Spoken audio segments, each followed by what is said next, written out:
quero partilhar com vocês um assunto bem devocional nesta noite. E vou ler 3 textos. O primeiro deles está em Mateus 18. Abra sua Bíblia comigo, por favor.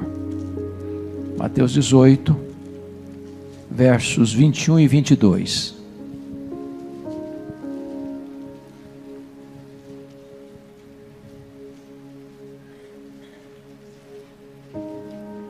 Mateus 18, 21 e 22 diz assim: Então Pedro, aproximando-se, lhe perguntou: Senhor, até quantas vezes meu irmão pecará contra mim que eu lhe perdoe?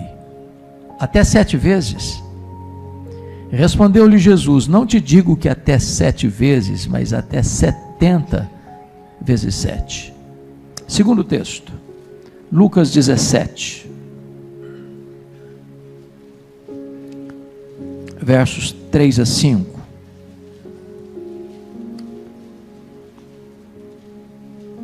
Acautelai-vos, se teu irmão pecar contra ti, repreende-o. Se ele se arrepender, perdoa-lhe. Se por 7 vezes no dia pecar contra ti, 7 vezes vier ter contigo, dizendo: estou arrependido, perdoa-lhe. Então disseram os apóstolos ao Senhor: aumenta-nos a fé. Último texto, Colossenses 3,13.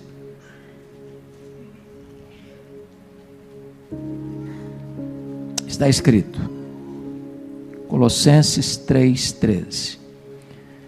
Suportai-vos uns aos outros, perdoai-vos mutuamente, caso alguém tenha motivo de queixa contra outrem. Assim como o Senhor vos perdoou, assim também perdoai vós. Eu estou convencido de que nenhuma pessoa neste seleto auditório pode dizer: eu não preciso desse assunto. Nunca errei com ninguém. Nunca precisei pedir perdão. Nunca precisei perdoar ninguém. Então essa mensagem é para mim e é para você. Precisamos dela, porque nós não viemos de uma família perfeita. Nós não somos uma pessoa perfeita. Nós não nos casamos com uma pessoa perfeita. Nós não temos filhos perfeitos. Nós não frequentamos uma igreja perfeita. Por isso, mais hoje ou mais amanhã, nós vamos ter motivos de queixas uns contra os outros. Hoje eu quero tratar de 3 assuntos.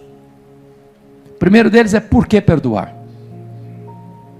O segundo deles é até quanto perdoar. E o terceiro é como perdoar. E a primeira coisa que esse texto nos sugere que nós devemos perdoar é porque o contexto retrata que nós temos uma nova natureza. Se você é um cristão, você nasceu de novo. Se você nasceu de novo, você tem um novo coração, uma nova mente, uma nova vida. Se você nasceu de novo, você já foi perdoado. E no céu só tem um tipo de gente que entra: os que foram perdoados. Ninguém entrará no céu se não foi perdoado.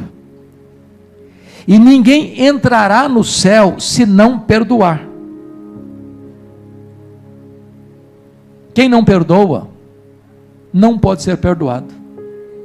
E se alguém não é perdoado, não pode ser salvo. Então, essa é uma questão vital. Absolutamente necessária. Até porque não há saúde emocional sem perdão. Não há casamento saudável sem perdão. Não há família saudável sem perdão. Não há igreja saudável sem perdão. É vital. É absolutamente necessário. Mas, se eu já fui perdoado, eu preciso também perdoar. E por que eu preciso perdoar? O texto diz, porque há momentos em que nós temos queixas uns contra os outros. Honestamente, quem de nós aí nunca perdeu as estribeiras? Quem de nós já não passou do ponto em algum momento da vida? Quem de nós já não se irritou e acabou falando palavras que não devia falar, com tom de voz que não devia usar, e acabou machucando e ferindo a pessoa que a gente mais amava? Talvez você diga, mas será que crente comete erro um com o outro a ponto de decepcionar uns aos outros? A Bíblia fala de Paulo e Barnabé, dois grandes líderes da igreja. Num dado momento da vida, os dois tiveram tal desavença que não caminharam juntos. Então, me permita dizer isso, crente briga também, sabia? Crente às vezes bate cabeça. Paulo, escrevendo a sua carta aos Filipenses, diz que duas mulheres da igreja, duas líderes da igreja, Evódia e Síntique, não combinavam mais. Eu sei que na IPVO não tem essas coisas, mas às vezes as pessoas são crentes e bate cabeça, sabia? Às vezes entram em desacordo. Às vezes tem motivo de queixa. Porque erramos às vezes intencionalmente, às vezes erramos não intencionalmente, mas erramos. Tropeçamos em muitas coisas. Por outro lado, a Bíblia nos manda a perdoar assim como Deus em Cristo nos perdoou. E agora entra a pergunta, como é que Deus em Cristo me perdoou? Ele me perdoou completamente, cabalmente, eternamente. E a Bíblia usa figuras para retratar esse perdão divino. Por exemplo, a Bíblia diz que Deus desfaz os nossos pecados como a névoa. Quem já dirigiu um carro aqui numa estrada estreita, sem acostamento, numa madrugada com muito nevoeiro, você entrou em pânico, porque você não sabia se o seu carro estava na estrada, se estava na beira de um abismo, se vinha um caminhão e não estava vendo você e esmagaria você? É um desespero. Daqui a pouquinho, aquela névoa se desfaz. Fica tudo claro. É isso que Deus faz com os seus pecados. Deus desfaz os seus pecados como a névoa. A Bíblia diz que Deus apaga as nossas transgressões e delas não mais se lembra. Deus não faz registro mais dos seus pecados. E quando a Bíblia diz que Deus não se lembra mais dos seus pecados, a Bíblia não está dizendo que Deus tem amnésia. Deus não tem perda de memória. Deus é onisciente. Significa que Deus nunca mais cobra de você uma dívida que já perdoou você. Deus nunca mais joga no seu rosto um pecado que já perdoou você. Deus não se lembra mais. A Bíblia usa a expressão de Deus lançar os nossos pecados para trás das suas costas. Como dizendo, eu sigo para frente, seus pecados ficarão lá para trás. Não vão ser mais registrados, estão cancelados, eu não vou cobrar mais de você. A Bíblia usa a figura que Deus afasta de nós as nossas transgressões, como Ele afasta o Oriente do Ocidente. Quanto mais você ir para o Ocidente, mais você se afasta do Oriente. É assim que Deus trata os seus pecados. Mas a Bíblia usa outra figura, que Deus pega os nossos pecados e lança-os nas profundezas do mar, nas camadas abissais do mar. E você sabe que há abismos no mar mais profundos do que se nós colocássemos ao inverso, seria o Monte Everest, que tem 8.800 metros de altitude. Tem buracos no mar de mais de 10.000 metros. Deus, ao lançar os nossos pecados nas profundezas do mar, Ele está dizendo o seguinte: nunca mais eles serão achados. E Corrie ten Boom, vocês conhecem a história dela. Corrie ten Boom era uma judia holandesa, que a família dela na Segunda Guerra comete um crime contra o nazismo. Qual foi o crime que a família dela cometeu? A família dela, vendo que os judeus estavam sendo capturados e levados para os campos de concentração, queimados nos fornos, resolveu abrir um espaço na casa deles para esconder judeus. Refúgio secreto. Foi chamado esse quarto onde jogavam, onde se escondiam os judeus. Esse local foi descoberto. O pai de Corrie ten Boom foi preso, a família dela foi presa, ela foi presa, a irmã dela foi presa e toda a família dela morreu. Somente ela sobreviveu. E é muito curiosa a história dela, porque quando ela estava sendo levada para o mais terrível campo de concentração nazista, na fila das mulheres, todas as mulheres tinham seu cabelo raspado, tinham que tirar toda a roupa, para ser totalmente examinada, e ela com a sua Bíblia. E ela fez uma oração: meu Deus, manda o teu anjo, porque eu não posso deixar de levar minha Bíblia. Mas lá pelas tantas ela pensou assim: mas os anjos são invisíveis, Deus, eu preciso que um anjo seja visível hoje.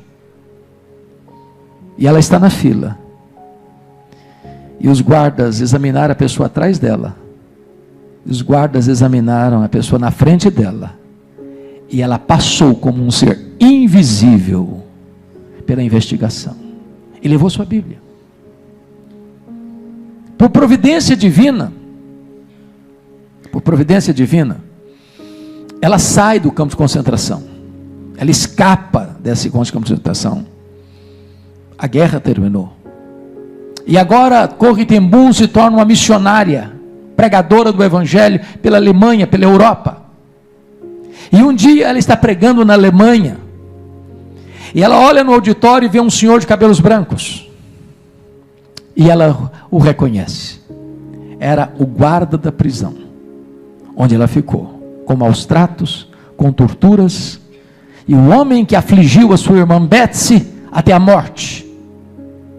Aquele homem havia se convertido a Cristo também, estava no auditório ouvindo Corrie ten Boom, e Corrie ten Boom está agora na porta da igreja cumprimentando as pessoas. Quando ela vê este homem se aproximando e estendendo a mão para ela, e diz: Corrie ten Boom, eu preciso lhe pedir perdão. E ela encolheu a mão, gosto de sangue vem na boca, uma dor avassaladora em sua alma. Então o Espírito de Deus segredou o coração dela: estenda a mão, perdoe, fique livre, deixe esse homem livre. Ela estendeu a mão para ele e disse: eu sei quem é o Senhor, de fato eu sei o mal que o Senhor me fez, mas eu tomo a decisão de lhe perdoar. Fique livre, porque eu estou livre. E quando Corrie ten Boom examina o livro de Miqueias, capítulo 7, que Deus pega os nossos pecados e lança-os nas profundezas do mar, ela disse: Deus faz mais uma coisa, bota uma placa nesse local: é proibido pescar aqui. Deus perdoa completamente, plenamente, eternamente. E a Bíblia diz que eu devo perdoar, assim como Deus em Cristo me perdoou. A Bíblia é tão categórica nesse assunto, meus irmãos, que ela diz o seguinte: se você não perdoar, você não pode orar. Suas orações são interrompidas. Aliás, a Bíblia diz que se você tratar a sua mulher de maneira agressiva, não viver a vida comum no lar, suas orações são interrompidas. A Bíblia diz que se você não perdoar, você não pode trazer sua oferta ao altar, porque antes de Deus aceitar a oferta, Ele tem que aceitar o ofertante. A Bíblia diz que se você não perdoar, você não pode ser perdoado, porque Jesus nos ensinou: perdoa-nos as nossas dívidas, assim como nós perdoamos aos nossos devedores. Se você não perdoa, você está pedindo juízo para a sua cabeça. A Bíblia diz que se você não perdoar, você entrega aos verdugos da consciência, aos flageladores da alma, você não tem paz. Aliás, guardar mágoa é uma questão de falta de bom senso, porque guardar mágoa é a mesma coisa de você beber um copo de veneno pensando que o outro vai morrer. É autofagia. Quando você guarda mágoa de alguém, esse alguém bota um cabresto em você. Controla a sua mente. Você vai chegar em casa cansado para tirar uma soneca e se deita do seu lado e vira o seu pesadelo. Você vai chegar em casa para fazer um lanche, essa pessoa se assenta à mesa com você e tira o seu apetite. Você vai sair de férias com a sua família, ela pega carona com você e estraga as suas férias. A única maneira de você ter saúde espiritual, física e emocional é perdoando. Agora, o perdão, me permita dizer isso, não é fácil. Não é fácil. Ninguém perdoa, meus irmãos, que foi bem criado, que tem um temperamento ameno, ou porque é membro da IPVO. Perdão é uma obra da graça de Deus em nós. Eu já tive muitas dores na vida, muitas. Mas talvez até hoje a dor mais aguda que eu já senti aconteceu no primeiro ano do meu pastorado. Ano de 1982, eu estava começando o meu ministério em Bragança Paulista. Eu sou filho caçula, e meu irmão acima de mim, no dia 1º de agosto de 1982, completou 27 anos de idade, com 2 filhos pequenos. No dia seguinte, dia 2 de agosto, ele foi brutalmente assassinado, com 11 golpes de faca, todos mortais, pelo primo primeiro da sua mulher, gente criada conosco dentro da nossa casa. Quando eu recebi o telefonema, foi como um soco no meu estômago. Eu perdi a voz. Quando Deus restaurou minhas forças, a primeira palavra que Deus botou na minha boca foi esta: eu perdoo o assassino. Eu não tinha outra opção. Ou perdoava, ou adoecia. Ou perdoava, ou minha vida transformar-se no inferno. Ou perdoava, ou teria que abandonar o ministério. Mas eu posso lhes garantir que o perdão é maior que o ódio. O perdão cura, o perdão liberta, o perdão restaura. O perdão é a asepsia da alma, é a faxina da mente, é a alforria do coração. A Bíblia me ensina a perdoar assim como Deus em Cristo me perdoou. Mas, pastor Luciano, eu só fui entender de fato o que é esse perdão no dia que eu pude entender uma parábola que Jesus contou, a parábola do credor incompassivo. Jesus conta uma parábola que um rei acertava as contas com seus súditos e encontra um que lhe devia 10 mil talentos. Não tendo com o que pagar, o homem pediu clemência e o rei perdoou ele a dívida de 10 mil talentos. Lá na frente, aquele cidadão perdoado encontra um conservo que lhe devia 100 denários. Também não tendo com o que pagar, pediu clemência e disse: não, comigo é assim não, eu não perdoo não, pago o que você me deve, senão eu ponho você na cadeia. O rei ficou sabendo da história, mandou chamar o homem, disse: servo malvado, eu perdoei a você 10 mil talentos, agora você não perdoou o seu conservo 100 denários, então você vai ser entregue aos verdugos, aos flageladores, até que você pague o último centavo. E Jesus termina assim: assim vosso Pai Celeste vos fará, se do íntimo não perdoardes uns aos outros. A parábola terminou, e eu não entendi quase nada, eu não sei quanto vale 10 mil talentos, também não sei quanto vale 100 denários, não é a nossa moeda. De fato, Jesus não contou apenas uma parábola, ele contou uma hipérbole. Nenhum judeu podia dever no primeiro século 10 mil talentos. O que são 10 mil talentos? Um talento são 35 quilos de ouro. 10 mil talentos são 350 mil quilos de ouro. Para você ter uma ideia, no período áureo de Israel, período de Salomão, todo o ouro que entrava nos cofres da nação eram 666 talentos por ano.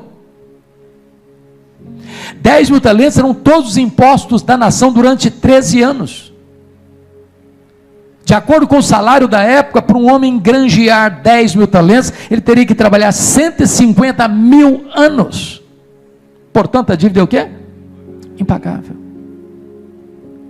Pois este é o tamanho da dívida que eu tenho com Deus, que você tem com Deus, que nós temos com Deus. Nós nunca poderíamos quitar a nossa dívida com Deus. Sabe o que Deus fez com a sua dívida?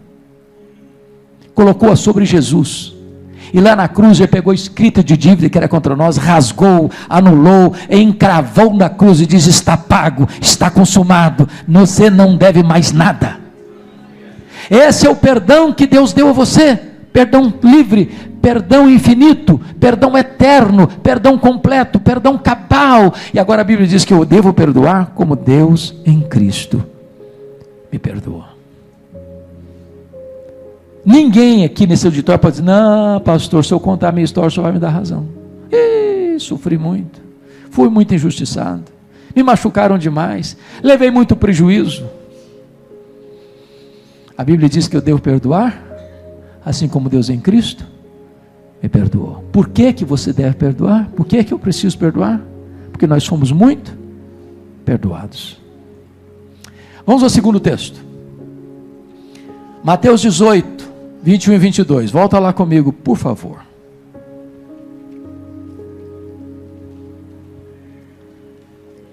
Agora a pergunta não é mais por que perdoar.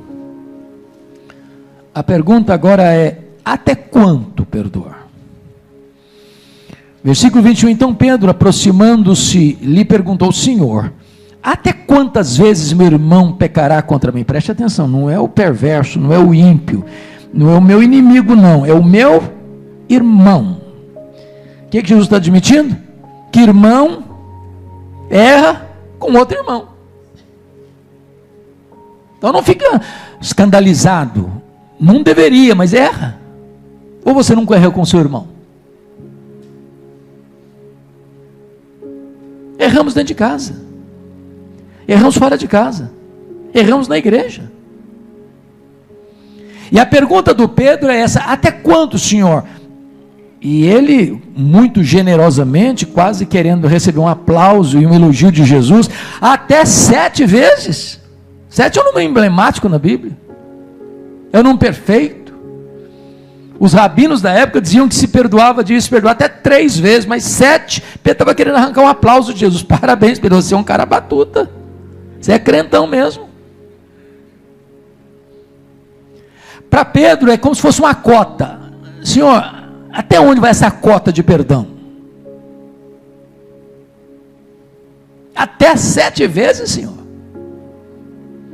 E Jesus desconcerta o Pedro e responde para ele: não até 7 vezes, Pedro, até 70 vezes 7. Acho que Pedro não tinha feito o Kumon, então não tinha uma resposta rápida para dar. Ele não tinha feito esse cálculo na cabeça dele rapidamente. É claro que Jesus não está falando de 490 vezes. O que Jesus quis dizer para Pedro é que o perdão é ilimitado.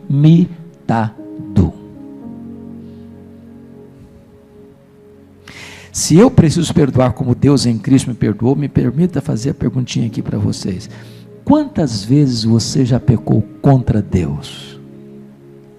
Será que já chegou a 490 vezes?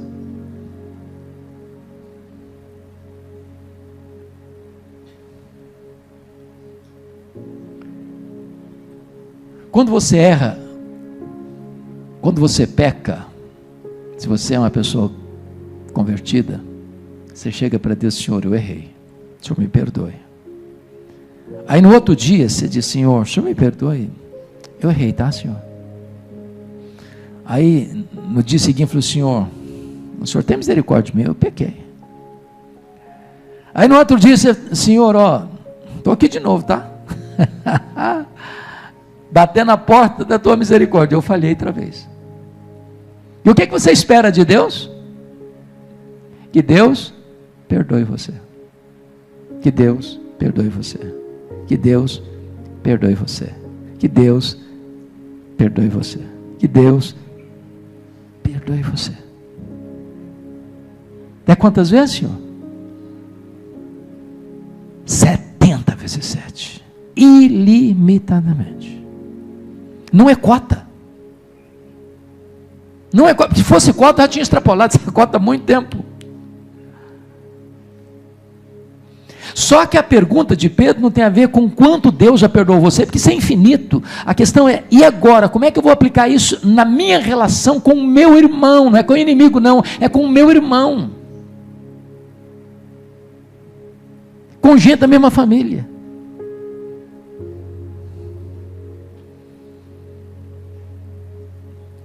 Agora pense comigo o seguinte: se Deus chegasse para você e para mim assim, falou: olha, fulano, Hernandes, vamos fazer o seguinte, até hoje eu te perdoei, agora não erra de novo não, que eu risco você da minha caderneta.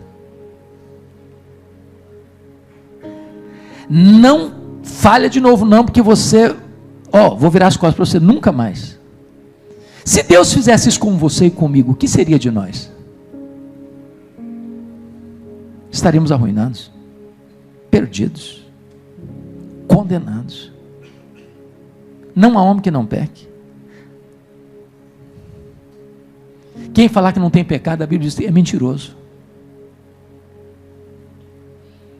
E significa, irmãos, que enquanto Jesus não nos levar para o céu, nós vamos fazer o quê?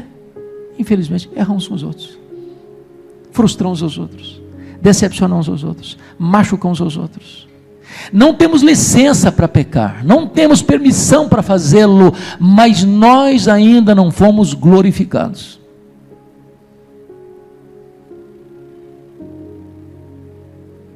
Até quanto vão perdoar, Senhor? Até 70 vezes 7. Continua perdoando. Continua perdoando. Continua perdoando.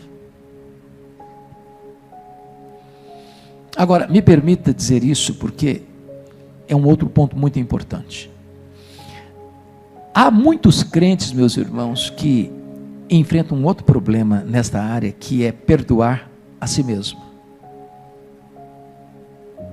Pastor Luciano, no gabinete pastoral, e eu, na minha caminhada também, já temos visto tanta gente assim. A gente cometeu um erro lá atrás, que nunca conseguiu superar.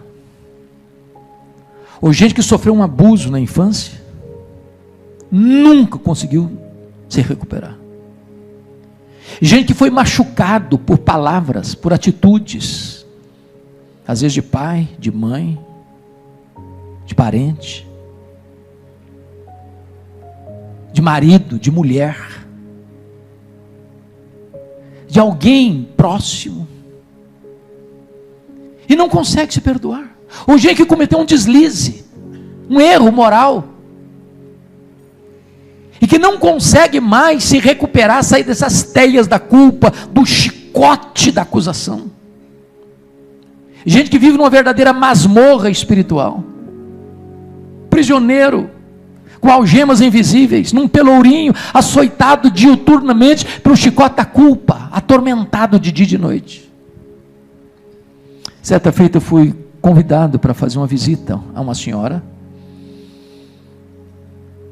Essa senhora tinha 80 anos, e o filho mais velho disse para mim assim: pastora, minha mãe sempre foi uma mulher triste, sempre, cronicamente triste.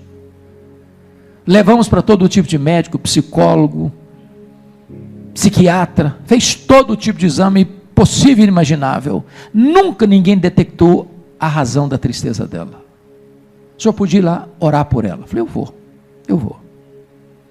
Quando eu chego naquela casa, aquela senhora estava sentada num sofá, com um olhar distante, com um semblante abatido, e eu começo a conversar com ela. Ela disse para a família: eu preciso ficar sozinho com o pastor. E quando eu fico sozinho com ela, ela me olha nos olhos e me diz assim: pastor, eu sofro há 60 anos. E eu perguntei: mas por quê?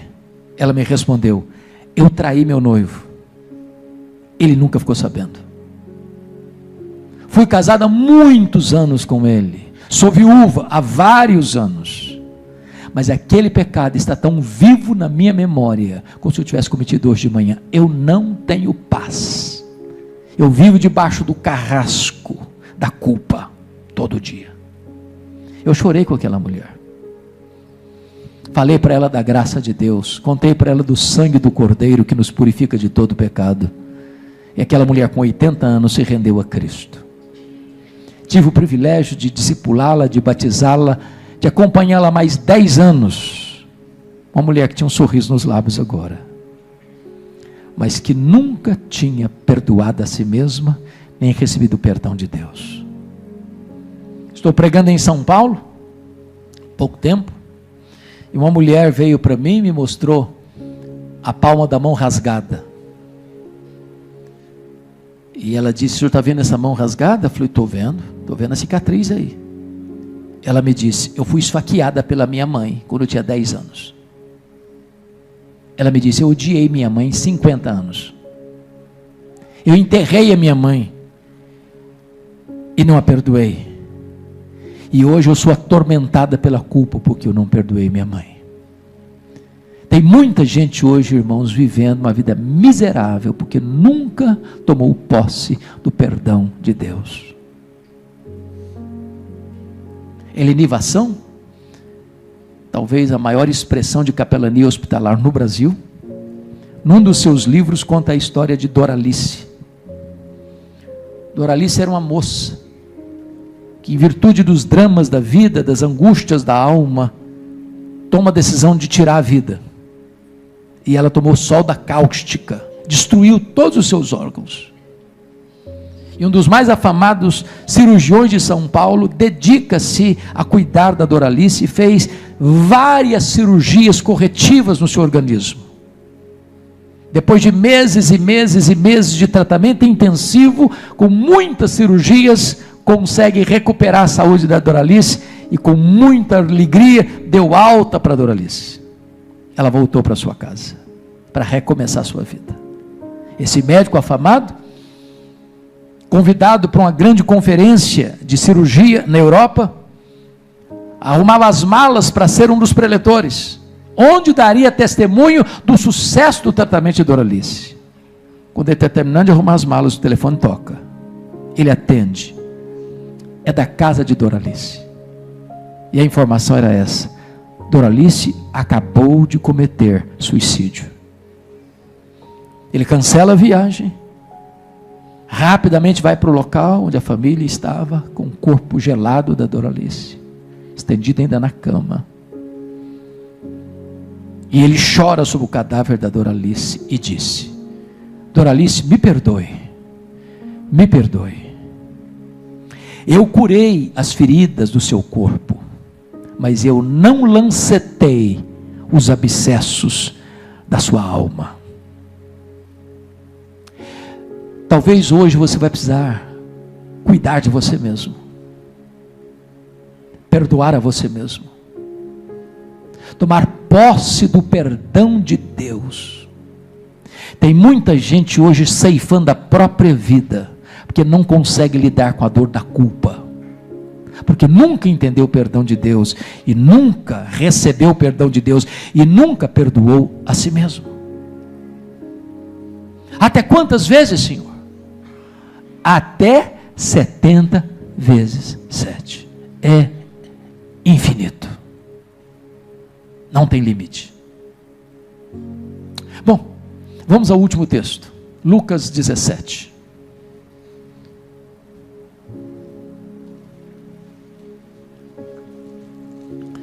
Em Lucas 17, meus amados, a pergunta não é mais por que perdoar. A pergunta não é até quanto perdoar. Lucas 17, a pergunta é como perdoar. E o verso 3 começa com uma palavra muito sugestiva.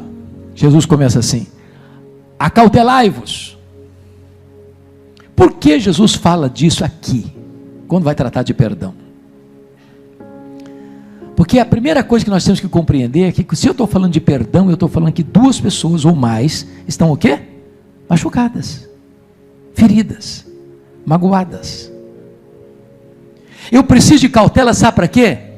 Para não pegar uma marreta de 5 quilos para pregar uma taxinha. Para não usar uma força desmesurada para resolver um problema. Gálatas capítulo 6 diz assim: se o teu irmão for surpreendido em alguma falta, vós que sois espirituais, corrigi-o com espírito de brandura. E a palavra corrigir aí, na língua original, é uma palavra da medicina ortopédica, de alguém que quebrou um osso, precisa ser colocado no lugar, tem que ter o quê? Cuidado, sensibilidade, está machucado, está doído, cautela. Me permita 2 exemplos. Vocês se lembram de João 8, quando aqueles escribas e fariseus pegaram aquela mulher apanhada em flagrante adultério e jogaram a mulher aos pés de Jesus com o dedo em riste, dizendo: a lei ordena que tais pessoas sejam apedrejadas, e tu o que dizes? Aquelas pessoas não estavam preocupadas com Jesus, elas não estavam preocupadas com a lei, elas não estavam preocupadas com a mulher. Aquelas pessoas queriam usar aquela situação para acusar Jesus e levá-lo à morte. E a Bíblia diz que Jesus não respondeu nada para eles. Ao contrário, agachou-se e com o dedo começou a escrever no chão, com a poeira do deserto que caía. E eles insistiram com a pergunta: e aí, não vai responder? A lei manda apedrejar, tu o que dizes?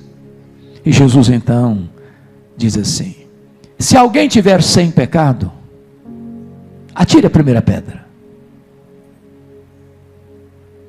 E é curioso que a palavra escrever no chão não é grafê, é epigrafê no grego, trazendo a ideia de que Jesus estava não só escrevendo algo, mas talvez escrevendo em letras garrafais os pecados dos acusadores.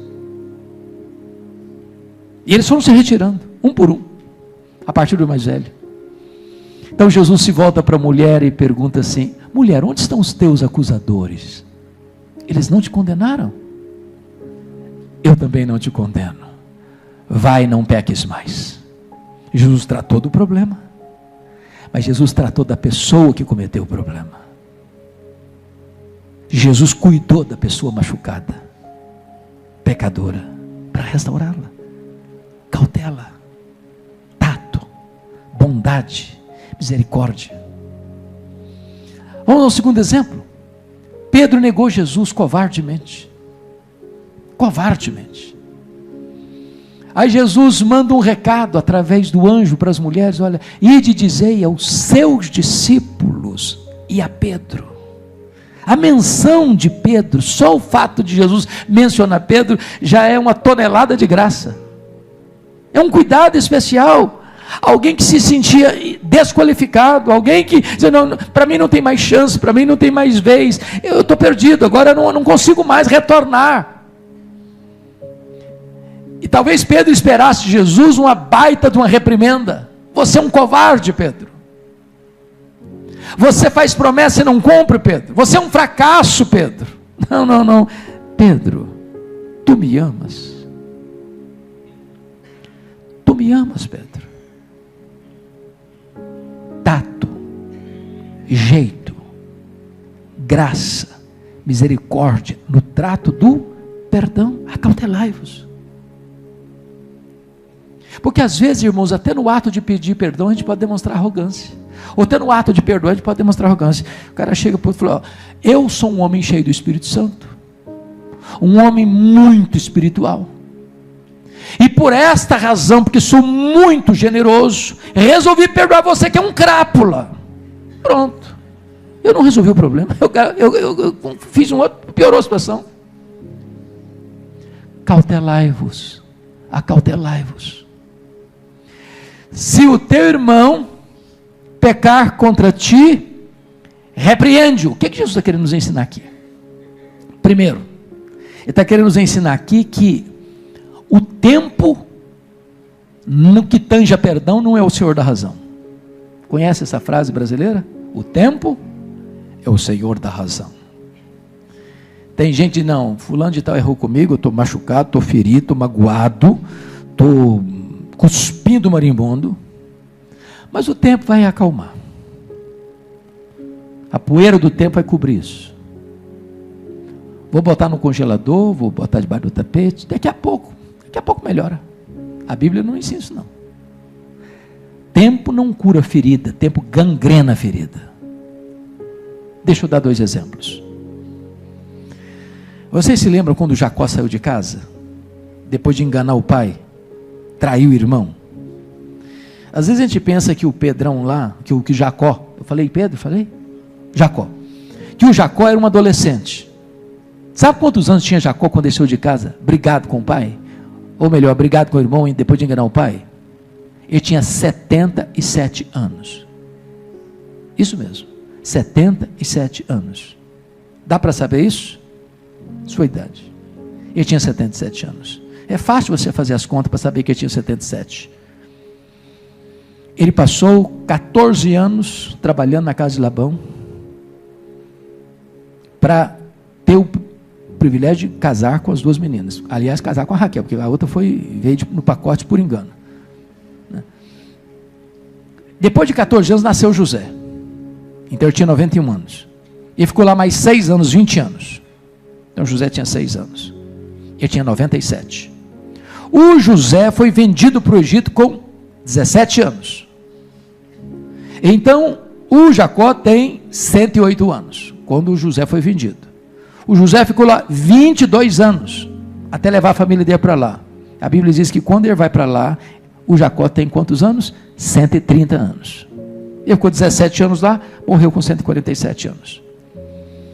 Pois bem, o Jacó saiu de casa com 77, não era um menino. Não era um menino. Ele ficou lá quantos anos? 20 anos. Quando ele retorna, o problema dele com o irmão dele estava vivo na memória dele, estava desesperado. 20 anos não foi suficiente para apagar da memória dele o problema. Deixa eu dar o segundo exemplo. Os irmãos de José venderam José, mentiram para o pai, enganaram o pai Jacó, 22 anos. Aí eles vão para o Egito. E José testemunha a crise de consciência deles 22 anos depois. A Bíblia está dizendo: se o teu irmão pecar contra ti, não bota debaixo do tapete não. Se o teu irmão pecar contra ti, não deixa o tempo rolar sobre isso não. Se o teu irmão pecar contra ti, repreende-o.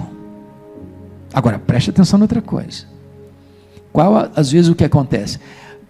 Meu irmão pecou contra mim, eu vou para o fulano: rapaz, você precisa saber o que o fulano fez comigo, ele me arrebentou.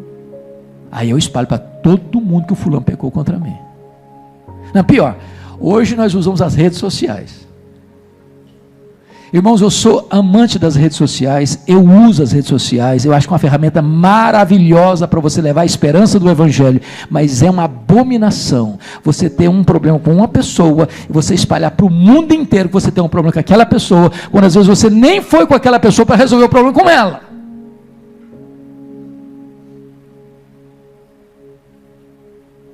Se o teu irmão pecar contra ti, repreende, vai a ele, resolve o problema com ele, não espalha para todo mundo. Agora o que está escrito? Se ele se arrepender, perdoe. Então vamos prestar atenção em outra coisa importante. O amor de Deus é incondicional. O que significa isso? Significa que não há nada que você possa fazer para Deus amar você mais. Não há nada que você possa fazer para Deus amar você menos. Deus ama você com amor eterno. Agora, o perdão de Deus não é incondicional. Perdão não. A quem Deus perdoa? A quem? Se arrepende. Em não havendo arrependimento, não há o quê? Perdão. Deus não perdoa quem não se arrepende. O amor dele é incondicional, mas o perdão não. O perdão requer o quê? Arrependimento. Se ele se arrepender, perdoa-lhe. Agora, vamos ao verso 4, irmãos, que o verso 4 é uma situação que Jesus cria sem muita concretude na nossa realidade. Eu nunca vi nos meus 43 anos de pastorado, não sei se o pastor Luciano já viu algum caso parecido, eu nunca vi. O que está escrito no versículo 4?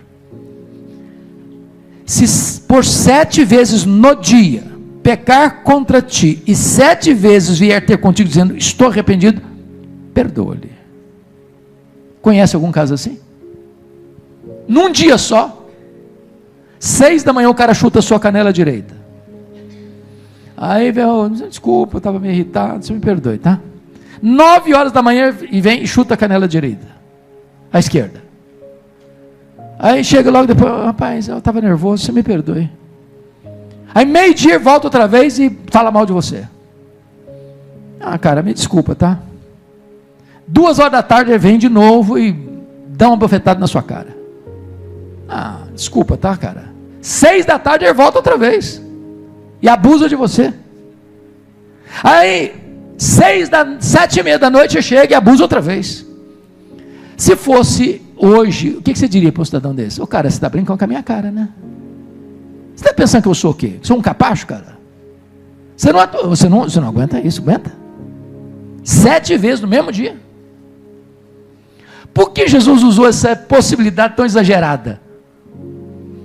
Para dizer o seguinte: você e eu nunca podemos negar, reter perdão para alguém que chega a você e diz: eu estou arrependido, me perdoe. Deixa eu copiar meu colega lá de São Paulo, Orival. Vocês estão entendendo o que eu estou falando?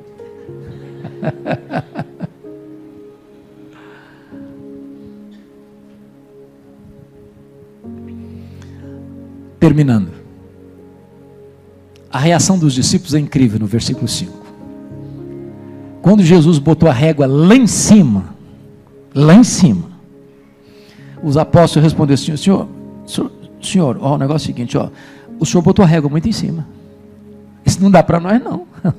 O senhor está fazendo algumas exigências aí que não dá para nós não. Então faz o seguinte: o senhor aumenta a nossa fé.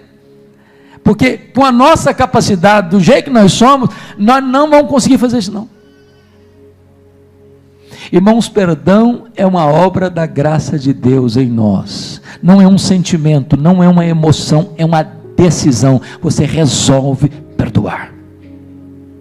Você faz isso pela fé.